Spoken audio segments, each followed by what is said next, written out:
pemirsa She Magazine Sharing and Empowering. Kita ketemu lagi bersama kami berdua dari studio VOA di Washington DC. Ada saya Vina Muptadi. Dan juga bersama saya Ian Umar. Senang sekali kita ketemu di She Magazine Sharing and Empowering. Masa-masa liburan seperti ini sebenarnya adalah masa yang tepat untuk mencari hobi baru, pemirsa. Mungkin pemirsa punya hobi baru, apa kegiatan baru.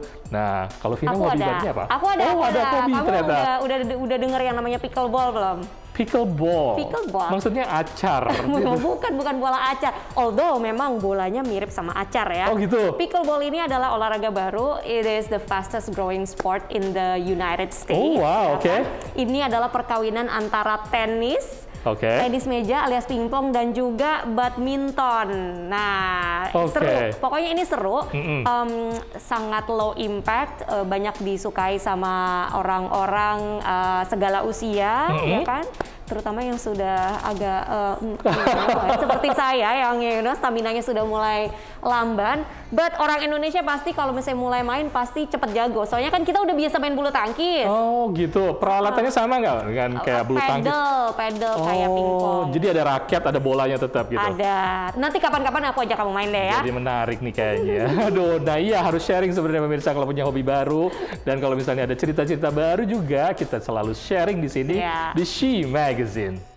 Serena Williams mengatakan ia siap mundur dari dunia tenis setelah memenangkan 23 gelar Grand Slam. Ia mengumumkan lewat esai di majalah Vogue bahwa ia akan fokus pada keluarga dan bisnis.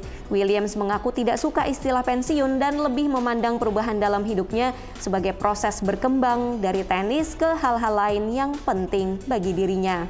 Penyanyi Krisdayanti menghibur ribuan WNI dan diaspora Indonesia dalam acara bazar dan panggung gembira di Wisma Indonesia, Washington DC pada 21 Agustus. Acara yang diadakan KBRI itu bertujuan untuk merayakan Hari Kemerdekaan RI ke-77.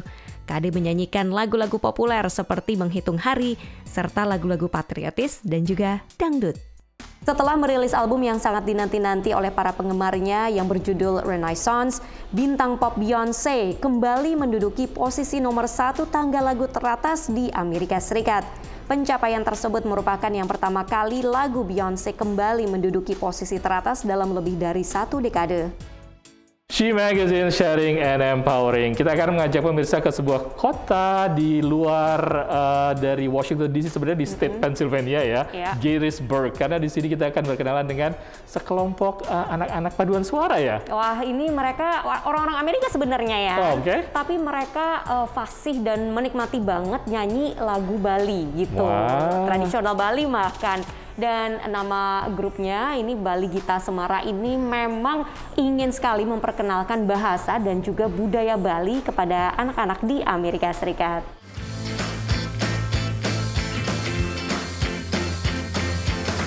Juru pencar, juru pencar.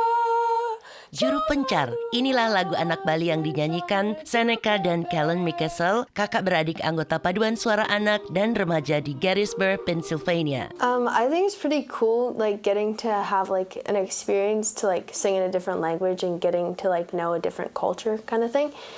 And I feel like that in itself is just like really cool. Keduanya sudah 7 tahun bergabung dengan paduan suara yang anggotanya siswa kelas 3 hingga 8. Mengisi liburan musim panas, mereka berlatih dan bermain dengan lagu anak Bali seperti Meong Meong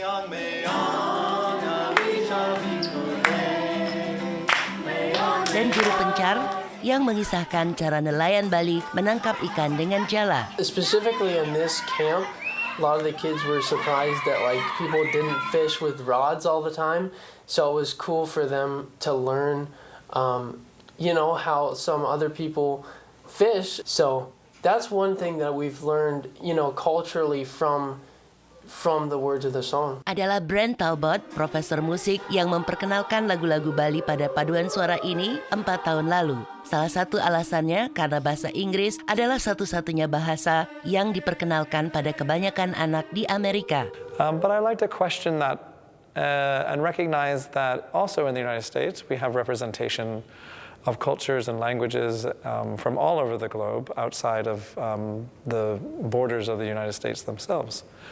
And so I think it's important for students to know the differences to know that they're part of a world and a global community, and to understand that there are different ways of perceiving the world, that there are different ways of living, and that there's also different ways of being a musician. Menurut Matt Carlson, instruktur camp, tidak hanya kemampuan bermusik, anak-anak ini pun belajar budaya lain melalui lagu yang diajarkan. And I think using music to give them the opportunity to interact with other cultures and see how things work differently in other parts of the world is a really powerful way that music can reach kids.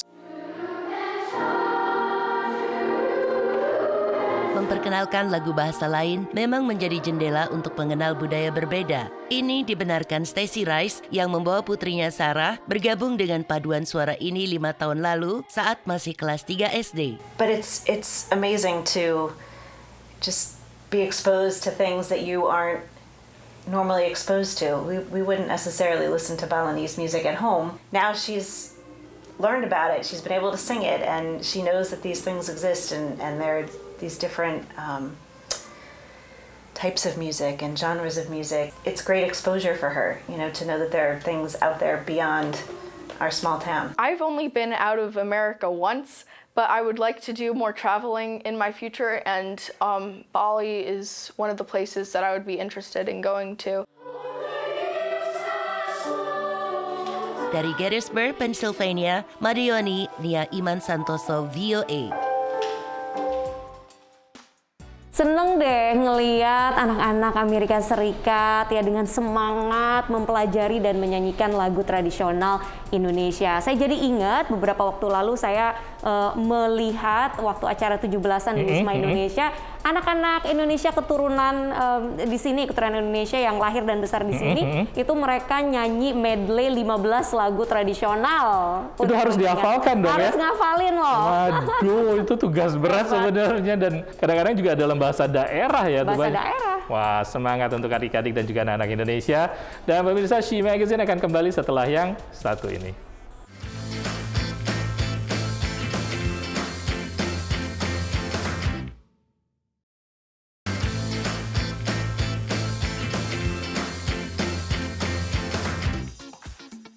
Halo there pemirsa, kita kembali lagi di She Magazine Sharing and Empowering. Yan, kalau kamu suka nonton ya film-film Hollywood itu kalau berlatar belakang jadul, itu merhatiin nggak sih kostumnya otentik ya kan? Iya. Nah, itu dapat dari mana? Mungkin penasaran juga pemirsa. Nah, mungkin aja nih sebagian dari para desainer Hollywood ini minta tolongnya ke seorang perempuan di New York bernama Helen Avner karena dia adalah seorang kolektor fashion vintage. Waduh, keren sekali karena dia juga adalah seorang fashionista kayaknya, mengumpulkan koleksi-koleksi itu. Dan perempuan berusia 72 tahun ini pemirsa sudah terlibat sekitar 1000 film. Dan itu juga nggak cuma film, ada produksi panggung, teater, segala macam, drama, TV, dan sudah dilakukannya selama 45 tahun belakangan. Mungkin pemirsa mengenal salah satu koleksi-koleksi yang dimiliki oleh perempuan ini. Kita lihat liputan berikut.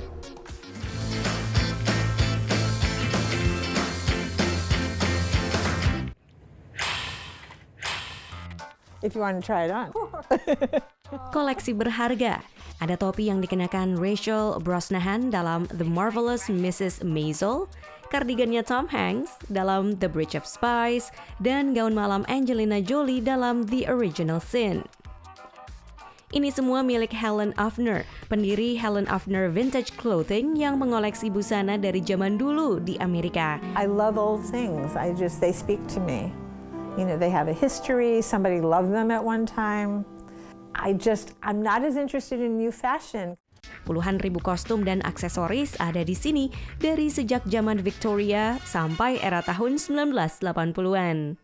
In 1982, Woody Allen was doing the movie Zelig, and he went into a boutique in Soho looking for 1920s clothing. So they came out to my apartment. I only had one rack. It was in the bedroom of me and my boyfriend at the time, and they bought everything I had. Avner mulai mengoleksi busana kuno sejak masih muda dengan menyisihkan upah yang ia dapatkan dengan menjadi babysitter. Dia mulai mengoleksi buku-buku dulu awalnya, lalu cincin, dan kemudian busana sampai sekarang. Sejak itu, ia mulai menyewakan koleksi berharganya kepada para perancang kostum, sutradara film, dan penyelenggara fashion show. Setelah syuting film berakhir, para aktor seharusnya mengembalikan busana yang dipinjam, tapi kadang tidak kembali. We supplied a lot of things to the Irishman, and two of the things we supplied were for Robert De Niro. It was a pair of pajamas, and I think there's a scene where he's in pajamas all the time, and a robe. But we didn't get it back. Selama 45 tahun, Avner telah memainkan peranan penting dalam ribuan film, produksi teater, dan proyek lain. Berkat koleksi vintage-nya, kliennya meraih 4 piala Emmy dan Oscar, serta beragam penghargaan lain.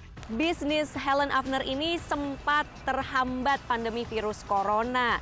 Tapi sekarang bisnisnya sudah mulai bangkit lagi dan ia pun sudah mulai meminjamkan baju-baju koleksinya lagi untuk film-film, teater produksi, dan fashion show di Amerika. Saya Vida Muptadi dan Gandhira Pratama dari VOA di Washington DC. Seru sekali liputannya, dan bicara tentang film pemirsa, sebenarnya ada satu isu yang menurut saya sangat penting, yaitu adalah aktor-aktor atau aktris-aktris yang berkebutuhan khusus yang harusnya memiliki keterwakilan dalam film menurut saya.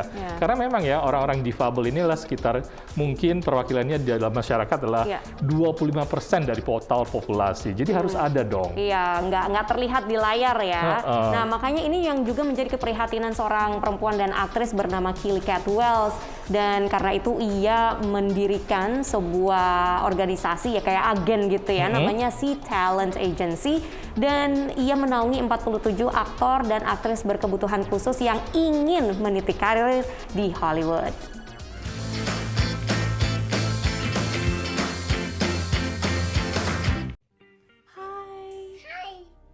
My name is Ariana. Sea Talent mulai beroperasi di Hollywood 2018 dan kini mewakili 47 aktor dan aktris berkebutuhan khusus. We have about 2% of roles being of disability. So if we represent anywhere from 13 to 25% of the population and we're only seen 2% of the time, that's a problem. Of those 2%, 95% go to able-bodied actors. Pendiri Sea Talent adalah aktris Keely Cat Wells. Di usia 16 tahun ia menjalani operasi dan diambil ususnya sehingga harus memakai kantong ostomi. Tapi aspirasinya di bidang akting tidak surut. Keely akhirnya ditawari peran di sebuah film Hollywood tapi terhenti saat fitting. So I put on a low-rise bikini that they gave me, and then the next day I received an email telling me that I did not have the role anymore because my ileostomy in the bag, the prosthetic bag attached to me, was too unsightly for the screen, and it was going to be too off-putting to the audience.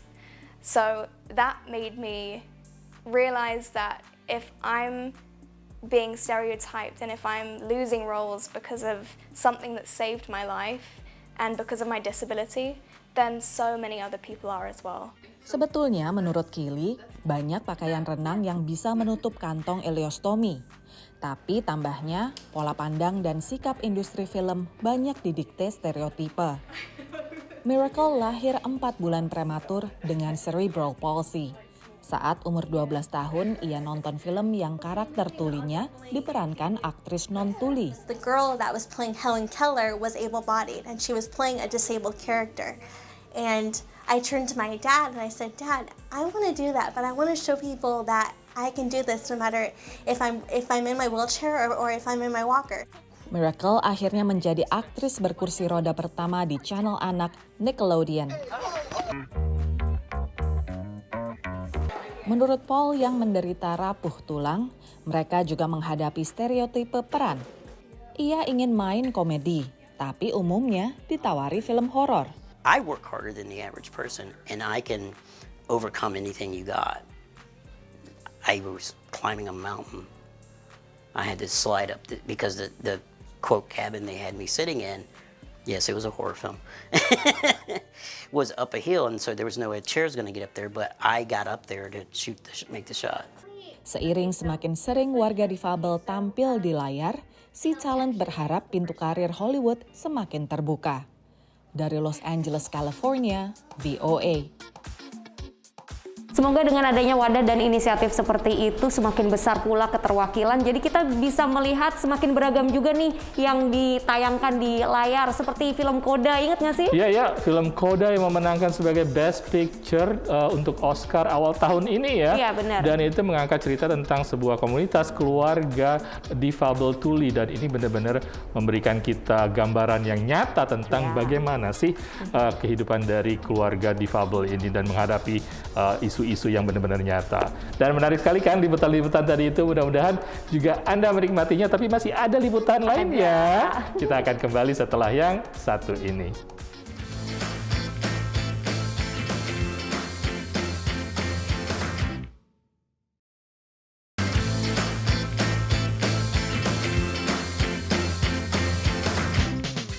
Halo pemirsa, kita kembali lagi di She Magazine Sharing Empowering yang menghadirkan kisah perempuan nggak hanya dari Amerika Serikat tapi juga mancanegara, termasuk dari Afrika. Nah, di Nigeria nih ada sebuah gerakan gitu ya, inisiatif untuk membantu para perempuan di sana memasarkan yang namanya solar panel ya, untuk tenaga surya. Itu untuk apa ya?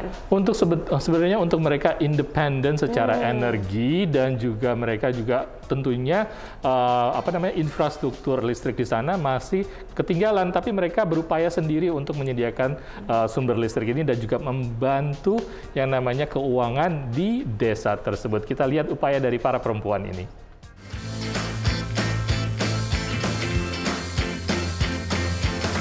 Pemilik bisnis Esther Ayeni memperagakan produk tenaga suryanya kepada para perempuan di Nigeria, tempat banyak rumah tangga tidak memiliki aliran listrik yang handal. Produk ini berasal dari kelompok nirlaba bernama Solar Sister yang membantu perempuan seperti Esther menjalankan bisnis energi yang menguntungkan dan memberikan pelanggan akses ke energi terbarukan. Esther dulu memakai lampu minyak tanah dan baterai untuk penerangan di rumah dan tokonya. Kini ia menggunakan tenaga surya dan menjual produknya ke pelanggan di Abuja dan komunitas lain. Obìnrin tó wà ládùúgbò máa gbé lọ, máa lọ supply wọn, máa fún wọn. So ẹlòmíì dẹ̀ ní from there ó lè kọ́kọ́ fún mi ní 1,000. Menurut Solar Sister, saat ini mereka memiliki sekitar 2.000 pengusaha perempuan yang bekerja di komunitas lokal di 27 dari 36 negara bagian Nigeria. I mean, it's been 8 years of starting an innovation, trying to see how gender and energy are interlinked, and how we can reap the benefits of women being at the forefront of this clean energy transition. Ayesheton Danusa bergabung tahun lalu hanya dengan modal $80. Ia mengatakan bisnisnya kini bernilai sekitar $3.000. It's helping us a lot. It has changed a lot in our life. Even my children, my husband, and me. A lot has changed in my family, honestly speaking. Hampir setengah dari populasi Afrika menghadapi kekurangan energi akut menurut Badan Energi Internasional IEA. Menurut IEA, Nigeria, Republik Demokratik Kongo, dan Ethiopia adalah negara-negara Afrika yang paling terdampak kelangkaan energi, dan kaum perempuan ikut menanggung bebannya. Invasi Rusia ke Ukraina sejak Februari lalu membuat masalah lebih buruk karena harga energi dan komoditas melonjak di komunitas yang sudah terpukul oleh pandemi COVID. Menurut pakar energi, pihak berwenang berupaya meringankan masalah ini. A lot of investments are going into all the sectors, but like I said, it's not something that will be instantaneous. These are years and decades of non-investment, poor government policies, and the world was coming from a lockdown situation where oil prices went negative. Menurut Badan Energi Internasional, Afrika bisa mendapatkan akses universal ke tenaga listrik pada tahun 2030 dengan menginvestasikan $25 miliar per tahun di semua sektor energi, terutama energi bersih. Sementara itu, para pelaku usaha kecil Solar Sister ini akan terus menjangkau lebih banyak perempuan untuk bergabung dalam proyek listrik surya ini. Dari Arlington, Virginia, saya Helmi Yohanes dan tim VOA. Pemirsa, teknologi memang canggih ya, bisa untuk yang namanya masa depan. Tapi teknologi juga bisa diaplikasikan di dunia fashion loh. Oh, gimana itu? Iya, ini ada seru sekali ceritanya katanya. Iya, jadi kita akan melihat sebuah museum yang baru-baru ini mengadakan pameran fashion yang high-tech gitu. Wow, Kenapa? okay. Karena mereka pakai teknologi mesin printer 3 dimensi, udah gitu pakai teknologi kecerdasan buatan, dan siapa tahu ini akan mempengaruhi pakaian yang akan kita kenakan di masa depan.